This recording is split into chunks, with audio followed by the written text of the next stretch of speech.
kapag nawala ka, dun ka mahal ng lahat.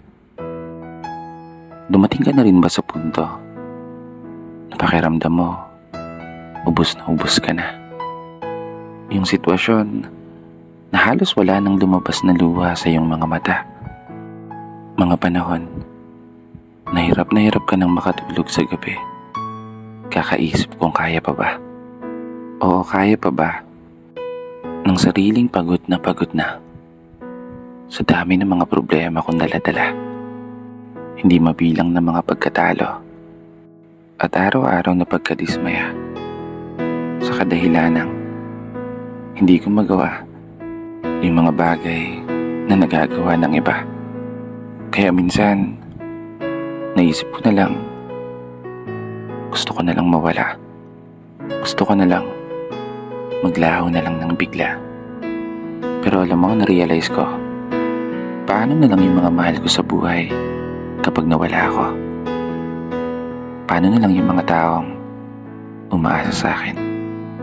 Paano na lang yung mga tao na mahalaga para sa akin? Mga taong dahilan kung ba't hanggang ngayon pinipilit kong kayanin. Panigurado, mas masasaktan sila kumpara sa sakit na aking dinadala. Marahil ganito talaga ang laro ng buhay. Yung kahit pagod ka na, hindi ka pwedeng umayaw. Kaya heto ako, araw-araw pinipilit maging matibay. At gabi-gabing umaasa na sa dulo nito ay may masaganang buhay pa rin na naghihintay. Kakayanin ko para sa pangarap at para sa pamilya. Aabutin ko ang tagumpay, ano man ang mangyari. Dito na nagtatapos. Kaya isang pagpupugay para sa lahat ng mga tao na patuloy sumasabay sa hamon ng buhay.